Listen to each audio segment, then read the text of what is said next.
Good morning. I'm Dagen McDowell in for Maria Bartiromo. It's Tuesday, July 31st. Your top stories at 8 a.m. Eastern. Earnings driving the action on Wall Street. 3 Dow components reporting today.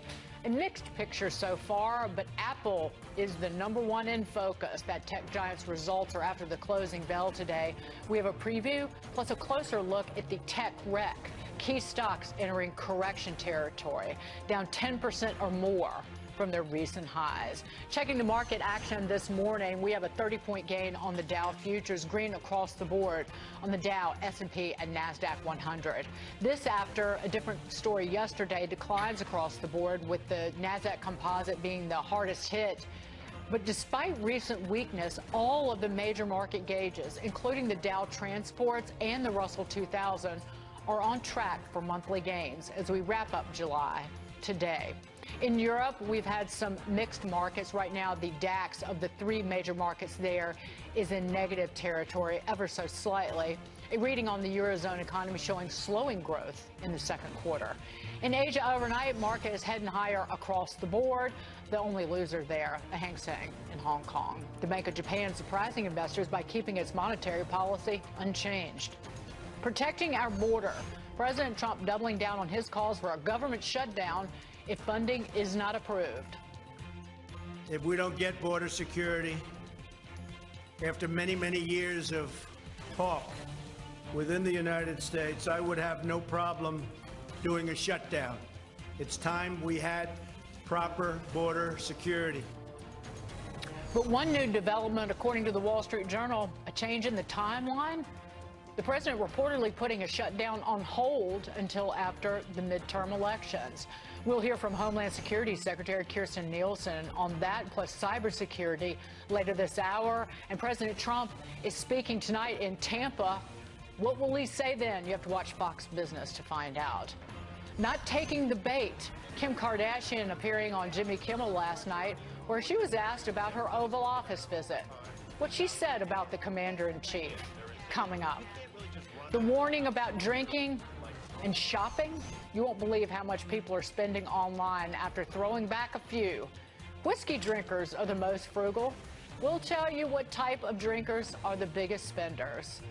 We have Katherine Timpf here to weigh in on that and so much more this morning. She's a Fox News contributor, Wall Street Journal global economics editor John Hilsenrath, and CFRA investment strategist Lindsey Bell. Great to see you. Nothing wrong with that, though, because you know what? Online, you can return almost anything. Yeah, absolutely, except I never do, because it's too complicated. You got to put it back in the package. You got to walk downstairs. Well, take the elevator, but still, sometimes you got to wait for the elevator. Rather just stay on the couch. We will weigh in. I can't wait to hear how bourbon drinkers fare in this whole I'm a tequila drinker myself, so. Yeah, tequila will get you into trouble. Yeah. Just saying. In so many ways. But first, 2 more Dow companies out with earnings this morning. All eyes will be on Apple. That company reports after the bell. Nicole Petallides at the New York Stock Exchange with the details. Hey, Nicole. Hey, good morning, guys. All right, note to self, no drinking and shopping. Looking at the earnings overall. So far, we're beating for estimates overall. Tech in particular is worrisome, but let's take a look at these Dow components. So Pfizer, this is to the downside this morning. They beat on profit. They did well with the pneumonia vaccine, the arthritis drug, but the truth of the matter is that they lowered the revenue expectation for 2018. That is down 0.3%. Procter & Gamble also to the downside. Quarterly sales were below the estimates. This is Gillette razors. This whole grooming unit was a miss, and so that's also lower. Got to get to tech. When we talk about the FANG index, which I watch regularly here on the big board, I talk to the traders, I've talked to people who are managing money. They all seem to say how important is Apple is after the bell. Not only are we going to hear about the products and what's going on in China, we're hearing about strengthening dollar. All of these things have factored in, but tech in particular has been selling off without any word. They're just selling it all. And so if they sell off Apple, does that mean it breaks the trend lines? Because I talked to technical analysts too, who are watching the upwards trend line of tech, and now forget it. This will be the last chance to hold on to tech. That's what they're saying. So they've made this very, very severe for today's afternoon numbers. Back to you. Thank you so much, Nicole. Lindsey Bell, really quickly on this. To point this out, we talk about this 10% correction in this FANG index. This is the second time it's happened this year year, and it also last happened 3 years ago. So again, you want to talk about stocks that have been able to recover from these past sell-offs in recent years, worth noting. Exactly, and you've seen some of, like I said earlier, some of the stocks in this index have done really well. Alphabet, which is Google, Amazon, other stocks like Microsoft, AMD, like there are names that are doing really well that I think can lift this up. It seems to be a social media issue more than an overall tech issue, and we saw when Amazon reported results, that stock went up, lifted the group up. We'll see if Apple can do the same. Great. Switching gears, President Trump heading to Florida later today, where he's expected to tout strong economic growth at a workforce event and a Make America Great Again rally. Blake Burman joins us live from the White House with more details. Blake? Hi there, Dagen. Good morning to you. President Trump reiterating yesterday here at the White House that he is willing to meet with just about anybody. We've already seen the president meet with the leaders of North Korea, the president of Russia as well. And President Trump saying yesterday that he's also willing to meet with Iran's president, Hassan Rouhani. I don't do that from strength or from weakness. I think it's an appropriate thing to do. If we could work something out that's meaningful, not the waste of paper that the other deal was, I would certainly be willing to meet. Do you have preconditions for that meeting? No preconditions, no. They want to meet, I'll meet. Anytime they want. Anytime they want. However, the Secretary of State, Mike Pompeo, did appear to lay out some conditions in an interview yesterday, saying that Iran needs to make it known that it's worthwhile to enter into a nuclear agreement, change their behavior in the Middle East, and change how they treat their own people. A spokesperson for the National Security Council backed that up in a statement, saying that the U.S. would be willing to reestablish diplomatic relations with Iran and could pull back sanctions, but also warned the following, quote, "This relief is only possible if there are tangible, demonstrated, and sustained shifts in Tehran's policies. Until then, the sting of sanctions will only grow more painful if the regime does not change course." The head of Iran's Strategic Council responding this morning, by the way, saying that Iran does not see any value in the president's offer to sit down for negotiations. Meantime, as well, on the world stage today, Dagen, a U.S. official with knowledge of the intelligence assessment, tells Fox this morning that the latest assessment does show that North Korea is continuing to build its missile capabilities up, and that includes ICBMs, the intercontinental ballistic missiles. Thank you, Blake. Blake Burman at the White House for us. Here now with reaction, Byron York, Washington Examiner, chief political correspondent, Fox News contributor. Byron, we're less than 100 days away from the midterm elections. What are you listening for in tonight's rally? Because there is so much on the president's plate each and every day. And when it seems like that his plate's full, he adds something else. Well, if you talk to Republican strategists who are trying to help the Republican Party keep control of the House, they'll tell you they want him to talk about the economy. They want him to talk a lot about the economy. They want to talk about how Democrats want to get rid of ICE. They want him to talk about immigration. They want him to talk about the specter of Nancy Pelosi being Speaker of the House. They want him to talk about all of that stuff. Will he? Because again, well, among other things, yes. I think he probably will, but he'll go all over the place. But a number of these strategists have been kind of rattled by the last month. They were pretty confident a month ago if you talked to them, but the whole border family separation thing, followed by the president's performance in Helsinki, really spooked some of them. They've seen some of the president's numbers in key congressional districts go down with those independent voters they're trying to get.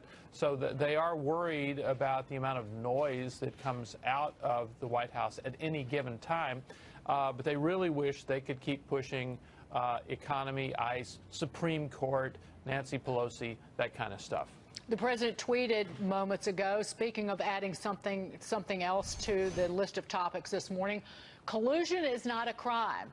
But that doesn't matter because there was no collusion except by crooked Hillary and the Democrats. Your reaction to that? I'm sure that the quote-unquote strategists don't want him tweeting about that, but good luck telling the president what to do. Well, actually, the president's been pretty effective with this. If you go back to the hiring of Rudy Giuliani and the beginning of Rudy Giuliani kind of being the face of the president's defense and Emmett Flood being the inside player on the president's defense. By the way, when's the last time anybody's heard Emmett Flood come out and say anything? Does not happen. They've clearly got kind of a two-track effort going on. And I think if you look at the polls showing the number of people who have confidence in Robert Mueller and his investigation, that has been slowly ticking downward since the president did this. My guess is the president's doing this because he thinks it works. Right, well, because you get all the Democrats. If you listen to any of these other networks, they literally talk about Russia nonstop. They don't talk about anything that truly matters to anybody who is working hard and trying to support their family in this country. All they talk about is Russia and who's getting interviewed by Mueller or who's been subpoenaed. And it's forcing the Democrats, they almost, the Trump supporters want the Democrats to talk about impeachment because it's a loser.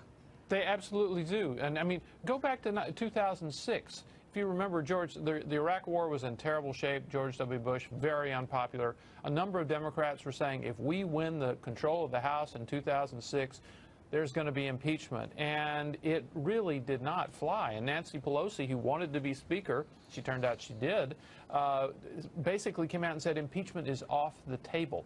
Now, there are a lot more Democrats who say that if the party wins, they want Donald Trump impeached. But it's not working out that well in polls of the general electorate. So I think you're going to see a conflict inside the Democratic Party in August, September, and October about how much to emphasize the whole Trump-Russia thing.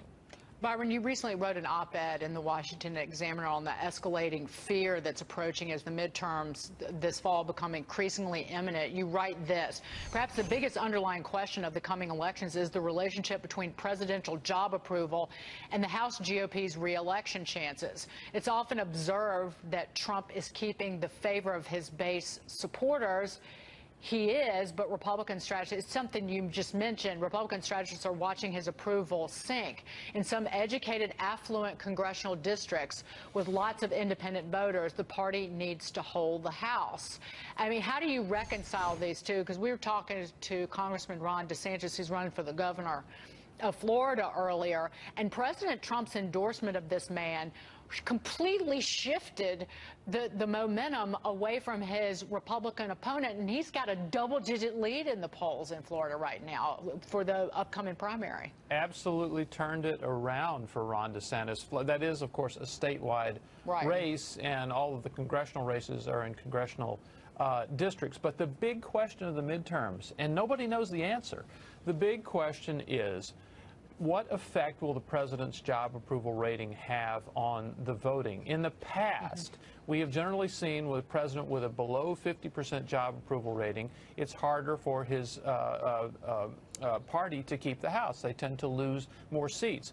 But people wonder, is Trump something different? You have to remember, Donald Trump's personal disapproval rating was near 60% on Election Day 2016 when he was elected. And a number of smart Republicans are saying, you know, I just don't know exactly how that works. Well, when you say strategist, I have to chuckle. Because, again, President Trump won that election by being himself and doing what he wanted to, and he ignored, I would say, most strategists. Oh, absolutely. The only thing here is Donald Trump is not on the ballot. You might think that by listening to this campaign, but he's not on the ballot, so it's really unclear how the Trump effect will play out in these midterms. Byron York, always love seeing you, sir. Thank you, Dagen. Come back soon. Coming up, talk about a financial hangover. The shocking new study that finds Americans spend more than $30 billion in online shopping when they're drinking. The president continues to tweet this morning. He has written this: I am looking into 3D plastic guns being sold to the public. Already spoke to the NRA. Doesn't seem to make much sense. This comes after several states are lining up to sue to stop these 3D plastic guns. Switching gears, the housing market's latest challenge, finding young workers to build homes. Cheryl Casone has the details on this story. Hey, Cheryl. It's interesting, Dagen. Good morning. Young people apparently don't want to work in construction. Wall Street Journal reports the percentage of workers who are 24 years old or younger has fallen in nearly the entire country since the last housing boom that was back in 2005. There's no single reason for the shortage, but one economist in the industry says the problem is contributing to a labor shortage that results in fewer homes being built and rising prices for buyers. Shares of two home builders, Lennar and Toll Brothers, are both down sharply this year. I mean, sharply. Look at that chart. Okay, well, in case you missed it, Kim Kardashian West defended President Trump on Jimmy Kimmel Live last night, no matter how hard Kimmel tried to get her to criticize the president. Watch. I walk in. And I'm like, I look around and I'm kind of starstruck from the Oval Office. And the first thing I say in our meeting, I say, holy we're in the Oval Office. That's what I said to him. That was the first thing I said. And I had to take a moment to be like, wait, we're really here. I'm very grateful and I'm very hopeful that more good things are going to come out of our conversations. Do you have a list now of people that you might ask him to release from prison? I do. I've been working on it. Is Melania on it? I know that you're not necessarily a Trump supporter. I know your husband, Kanye, seems to like him. I always respect what other person thinks. I have nothing bad to say about the president. You know, right, he's done something amazing. She held her ground the whole interview, guys, as she met with the president back in May to discuss the release of Alice Johnson, who was serving a life sentence for a nonviolent drug charge in Tennessee. Johnson's sentence was commuted by the president in June, and she was immediately released from prison. And then there is this. A new study says that drunk Americans really enjoy online shopping after knocking back a few, spending a total of $30 billion online each year. More importantly, what they drink impacts how much they spend. While shopping on Amazon, for instance, gin drinkers tend to spend the most, an average of more than $82. Rum and vodka drinkers in second and third place, both spending about $50, followed by those who drink white wine, red wine, tequila, beer, and then in last place, I don't know what this means, folks, but whiskey drinkers spend an average of $39. Are whiskey drinkers cheap? I don't know. Also of note, there's a surge of drunk shopping on Saturday morning around 2 a.m. Shoes and lingerie, some of the more popular items that are bought. Of 1,000 people surveyed who reported purchasing an item off of Amazon while drinking, about 50% said yes, they later returned their purchases. Thank you. I'll send it over to you. Thank you, Cheryl. Your reaction, Timpf. I mean, I'm a tequila drinker, but I've definitely spent more than $40. Yeah, but you tequila drinkers are like out getting in fights with people rather than online shopping. Yeah. Just joking. You know me and my bar fighting problem.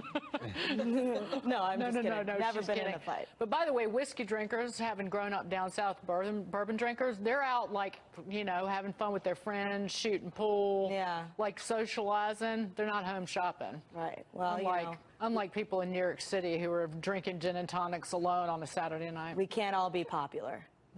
But you are popular, Kat. Thank you. Around here you are. Coming up, protecting America from hackers, the Department of Homeland Security has created a new cyber hub. We'll speak with the Homeland Security Secretary about that ahead. Plus, crude awakening, why one expert is predicting oil prices could surge to $400 per barrel. We didn't make that up. Next.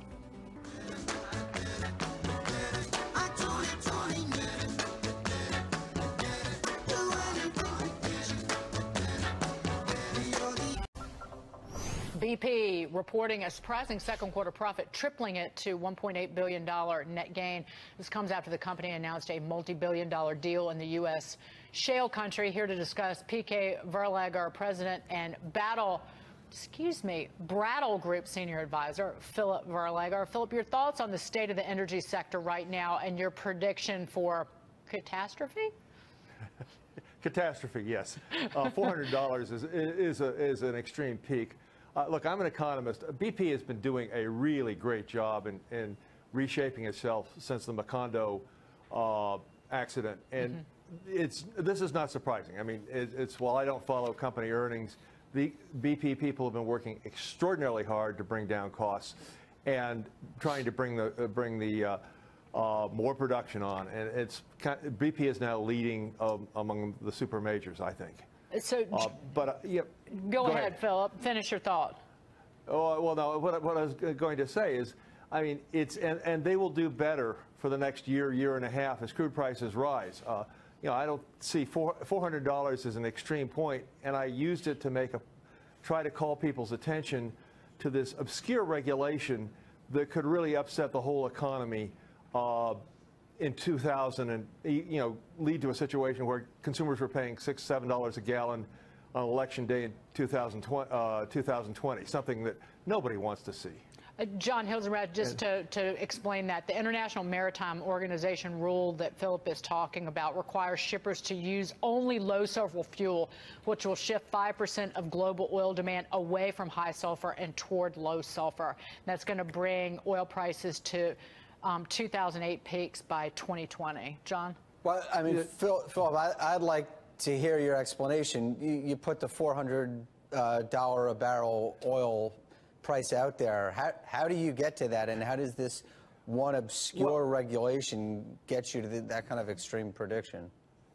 What it does is, and you know, I laid out in 2005 why we were going to see $100 oil, and the same reason.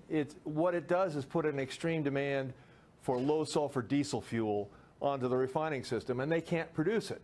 So what we're going to see is roughly a 1 million to 1.5 million barrel a day global decline in the use of diesel fuel across the industrial sector. That's what's needed to make the fuel for the maritime organization, for the shippers. Philip, it's Lindsey Bell here. You're talking about the refiners having to change, you know, the way they refine the oil. What about, there's another alternative of ships putting equipment onto the boat to really address the emission issue? Is that a more efficient way? Is that a possible way of addressing this issue? Yes, Lindsey, that's absolutely a way. What you have to do is put the ship in dry dock, and you put the scrubber material in there. So you scrub the fuel the way you scrub on a power plant. 6%, maybe 7% of the world's shipping capacity will have scrubbers by 2020. There are 60 to 80,000 ships. They think maybe 6,500 ships will have scrubbers, but that leaves a huge number of ships not. And many of the large shipping companies are saying that they're going to rely on the oil industry to provide the low sulfur fuel. Maersk has made that statement, I believe, as the big Costco shipping company from China. So most of the shipping companies keep saying, look, it's the refiners' obligation to do this. The refiners aren't prepared to make it yet. Philip, it was good to see you. Please come back, sir. Often. Yep, thanks. Philip Verleger. More Trump tweets. President Trump tweeting again this. We'll be in Tampa tonight. A big year for Congressman DeSantis, who will be a great governor for Florida. Strong on crime, borders, and our Second Amendment. Big help on tax and regulation cuts. Loves our military and our vets. Has my full and total endorsement. Ron DeSantis, who we talked to last hour, still has to go up against a challenger, the Secretary of Agriculture in the state of Florida. That runoff, that primary in the Republican Party for the Republican nomination to run for governor is in August. However, President Trump's support of Ron DeSantis has really turned around things for DeSantis. He has a double-digit lead in the polls now. Coming up, Homeland Security Secretary Kirstjen Nielsen will join us. She will weigh in on the department's cybersecurity strategy, immigration, and much more. Plus, a new warning from Morgan Stanley why the firm is predicting the biggest correction since February, pointing to earnings misses from Facebook and Netflix, which are now in bear market territory, down more than 20% each from their recent highs. We'll be right back.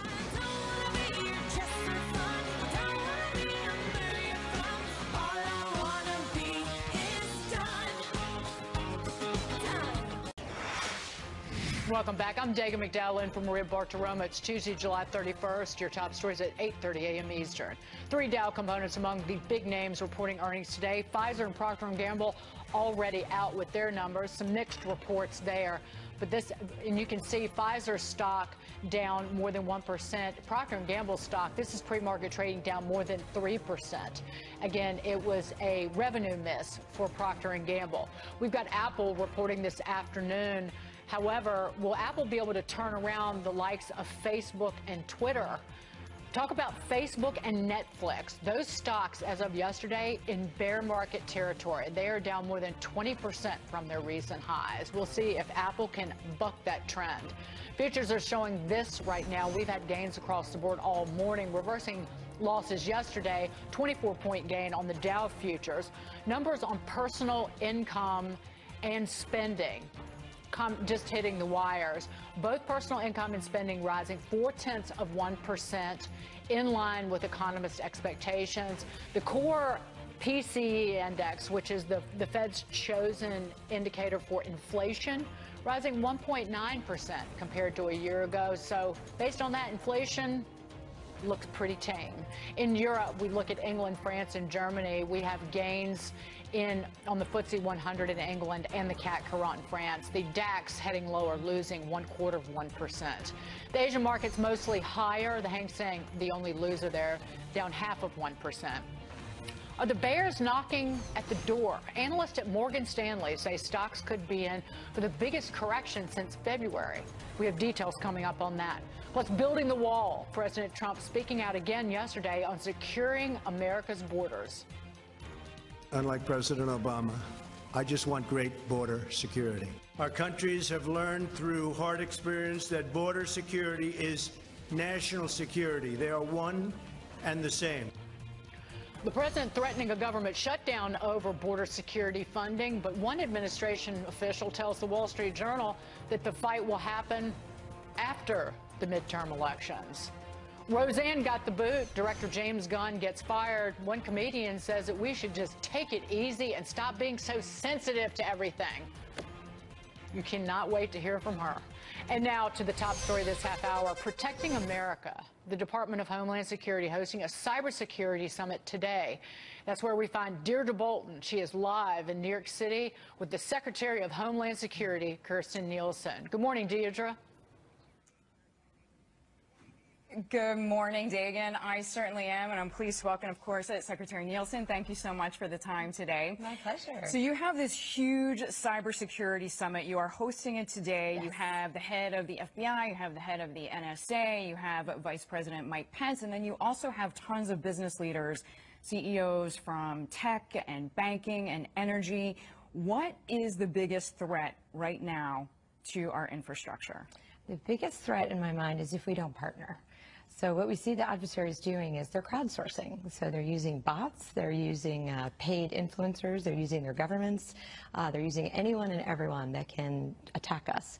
So the biggest threat is if we don't work together to counter that. So give me, if you don't mind, Secretary, in order of aggressivity: Russia, China, Iran, North Korea, unknown. So that's 1 through 5. Who's attacking us the most? Okay, so it's a good question. They all have slightly different motives. What I would say is Russia is very active. They'll continue to be active. We've seen meddling in the election. We've seen meddling with our industrial control systems. We've seen meddling with routers. China has more of a long view. So they're looking more to understand our systems, particularly in government, understand who's who, get different access to systems. Iran, we see very active, and North Korea both, but generally in their regions. So they have the capability. We know they have the intent, but we don't see them quite as active towards us. So what's our response? What's our strategy? You attack us, we hit back 10 times as hard. What can we do to take away an incentive to keep trying to figure out our systems? Yeah, I mean, I say this a lot, but we do have to move from complacency to consequences, and I think you've seen that. So whether it's through legal means such as indictments, whether it's through sanctions through the Treasury Department, whether it's through diplomatic means such as the P&G, we have to have consequences for their activities. We have to call them out and hold them responsible. So you're creating a risk management center, and it goes back to this point about coordination, where you really feel that government and private enterprise needs to be coordinated, because some business leaders have complained, like, even when I think I'm hacked, I don't know who to call. Right. Is this the answer, the risk management don't center? Call 911. We've had that happen before in local communities. No, I think it is. So how it is now, we have different intel that comes in. So we collate at the government level all the intel, unclassed and classified.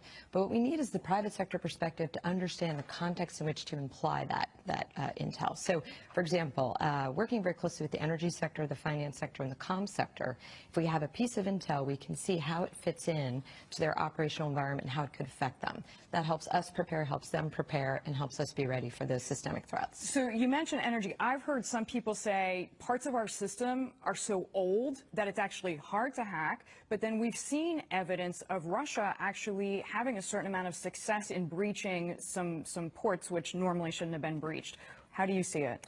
They're trying, for sure. I mean, I think they have some capability we've seen in the Ukraine. They certainly continue to scan and attempt to access our systems in the U.S. There was one limited distribution asset that they did attack. It would not have had effect on the larger grid, but your point is valid. So working very closely with the Department of Energy, and Secretary Perry will be joining us today to help give the perspective from the energy sector.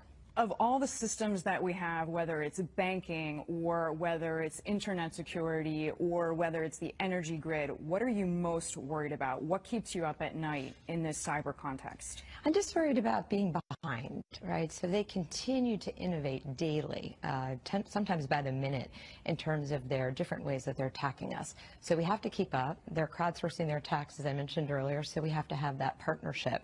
But really, it's the evolving threats. I worry that at given times, we might not have the authority and resources we need to combat them effectively. So it's moving towards our toes. When you talk about resources, what is it like for you to recruit? Because I'm thinking of computer scientists coming out of MIT with PhDs. I mean, that's who you need. You need these code breakers, you need these hackers. It's easier for them to go and work in Silicon Valley. Yes, it is. It's much more lucrative. Yeah. We're working on a variety of different initiatives, everything from exchanging partners with the private sector, so we have a loaned executive program, but we also actually are doing something that I think is quite innovative, which is working with GSA to develop a whole new GSA system to hire federal employees that's really based on their skill sets in cyber, which might not necessarily equate to the traditional educational requirements. Now, I know, as we've talked about, you have CEOs here. How cooperative is private enterprise with the government? There's a lot of people who don't trust the government. Yes, it's taken, DHS is about 15 years old. It's taken us probably all 15 of those years to build up the trust. When you used to say we're from the government, we're here to help, it wasn't really something people wanted to hear. But I think what you'll hear from the CEOs today is they're all coming committed to this partnership. Committed, and that's the full, it's not just response. It's not just when the attack happens, but it's on the planning, the risk assessment, the prioritization, really understanding that interdependent fabric between all the sectors. Okay, we know, for example, at the border, Microsoft is specifically saying we don't want our facial recognition technology used there. What is your opinion on that? I won't speak to Microsoft's thoughts on that, but some of the biometric technology is actually the fastest way to confirm an identity. So we use facial recognition in limited ways right now within the air domain, within aviation, and we find that it vastly increases the ability of throughput of passengers. So if it's something we can do faster to make it more efficient while still keeping it secure, at DHS we'll always look at opportunities. Secretary Nielsen, before we let you go, how do you see this idea of a border wall fitting in with immigration policy and how that fits with security and cybersecurity? So all of this together, we're sort of talking about different walls, aren't we? So on the border, walls work. We've seen that in Yuma. We've seen that in San Diego. We've seen that in other countries. When the wall goes up, it does absolutely serve as not just a deterrence, but a physical barrier that makes it much more difficult to access. The same can be true of cyber. So what we're looking at is a system of systems of approach. Some are firewalls, but much more than that. It's monitoring on the systems, looking at the network traffic, identifying the threat indicator sharing, mitigation measures. So similar to immigration, you have to have many, many layers of security in order to assure ourselves that we're protecting Americans. Do you think we're going to see a shutdown based on this issue? I think the president has been clear as to what he believes is needed for border security. But from my perspective, we'll continue to work with the appropriators and work with Congress so I can make sure that the men and women of DHS have what they need to do their jobs. All right, Secretary Nielsen, thank you for the time. We appreciate it. Thank you. Enjoy the summit. We will. Dagen, back to you in the studio. Dierdre, thank you for that interview, and thanks to the Secretary as well. Coming up, a new warning from Morgan Stanley, why the firm is predicting a correction. And after Facebook and Netflix, they're now in bear market territory, down 20% as of yesterday. And Leslie Jones is speaking out about comedians being politically correct. Stuart Varney is here to weigh in, and I can't wait. Next.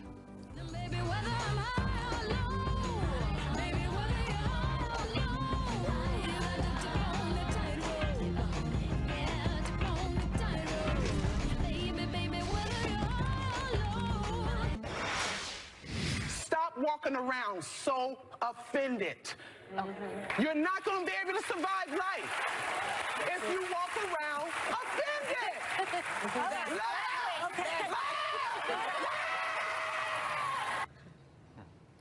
Comedians under fire. That was Saturday Night Live star Leslie Jones. Oh, she's amazing. Love her. Telling the ladies of The View that everyone needs to just get a life, to paraphrase. Joining me now, the host of Varney and Company, Stuart Varney. Hey, Stuart. Well, look, I'm glad we decided to highlight this because, you know, it's a part of life, isn't it? You watch those late-night comedians, they're awful. They don't make me laugh. They are not funny. I've just had a nice 3-day weekend, and I took a little time to see some of these late-night guys. Useless. I mean, they're so negative, so hostile. It's all so political, so divisive. I really welcome Leslie Jones' statement there, and she made it on, of all places, The View. She's saying, look, you can't go through life if you are offended by everything. You gotta laugh. I think her message is, especially those young people who watch the late night guys, you can't go through life like this. You can't start out being opposed to everything and being sensitive to the slightest slight. You can't do that. I think her message is very important, and I hope it's picked up by other comedians who who bring back comedy, where you're watching their act and you laugh at it. You laugh with them, you laugh at them, you laugh at the jokes, you smile. If we could get back to that, I would be delighted. Not that I'll be watching late-night television anytime soon again, but it would make a nice change to our life, wouldn't it? Well, Stuart, I will turn this back on itself, because part of what she is saying is there are a lot of people who, when those late-night comedians, I agree, I haven't heard anything funny in a long time from them. But Trump supporters who listen to them, when they try to make a joke about the president or about Republicans, anything that anyone says that's meant to be a joke is offensive. And so, in part, that's what Leslie Jones is referring to. Yeah, that's what she's also saying. Lighten up. Come on, lighten up. The job of a comedian is to make me smile. It's to make me laugh. And that whole profession of comedians has forgotten that message. And I think Leslie Jones is absolutely right to bring it back again. Well, and she's also saying that people who go to these comedy shows, who watch all of these, the myriad Netflix specials by comedians, that a lot of, it's not just the comedians, it's the people watching them. They literally come to the table with a list of things that will offend them, down to do not make fun of people who love cats. I love cats. I'm offended by you making fun of cat lovers. It's that granular. And that's why people are walking around, as my mother says, with a mad on all the time. Right. Didn't you have Jimmy Kimmel with Kim Kardashian trying to make her go after Mr. Trump or be snide in some way towards him? Well, that's just typical, isn't it? What are they thinking of? I mean, is that funny? Is that what you want to do with your late-night spot? I can't believe it. I've made fun of Kim Kardashian a lot or criticized that family a lot. However, I will say this, she held her ground with him. Look. She said, I'm not going to say anything negative. And you know what? She deserves a lot of credit for that. Look, I think she deserves a lot of credit for making an enormous amount of money without being really good at anything other than being famous. And that, to me, is a remarkable feat. Here's we'd take that job, too, I think, if we could get it. Just being rich for just being yourself. I think that we'd take that if we could do it, but we have to have other skills. Yeah, it wouldn't work with me, I'm afraid. Yeah. It just wouldn't work. There you go. Yeah, nobody understands what I'm saying half the time anyway, so good luck with that. Stuart, I love you dearly. Thank you so much. Great to see you. See you later. He will be up in less than 10 minutes every weekday, 9 a.m. to noon. Stuart Varney, Varney and Company. Coming up, Morgan Stanley is warning a correction is looming after earnings misses from Facebook and Netflix. We are breaking down the details next.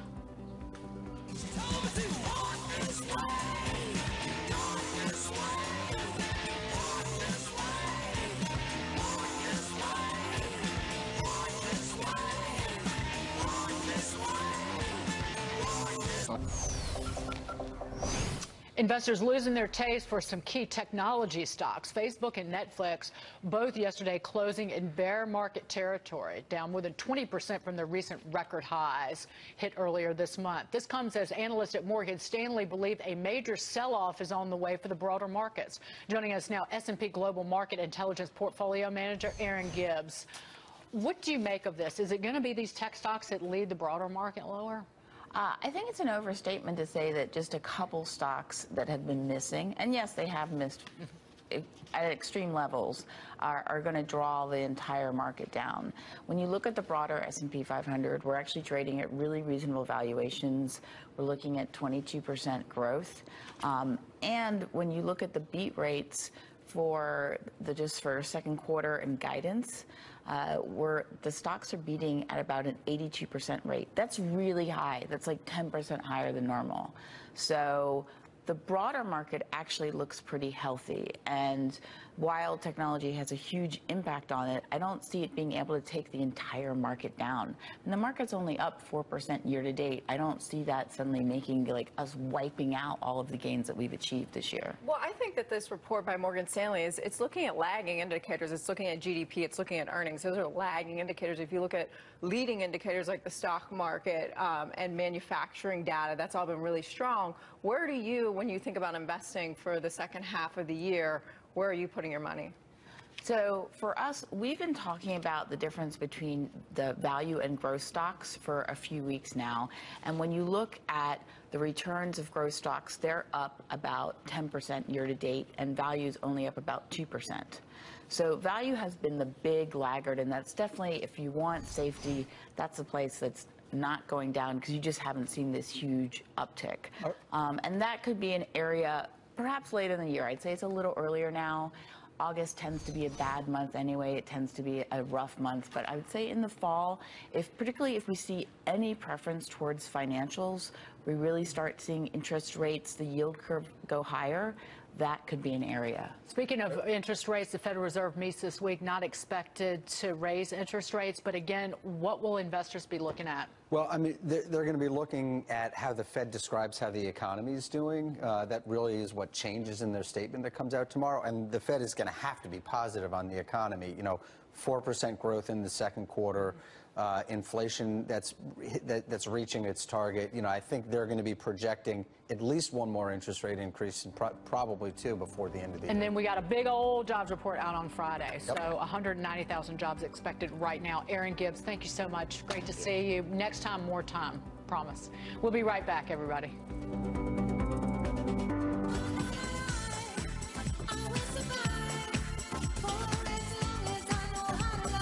Kat Timpf, John Hilsenrath, Lindsey Bell, come back one and all. Thank you so much. Varney and Company starts now. Stuart, take it away. Yes, it does. And good morning to you, Dagen. Good morning, everyone.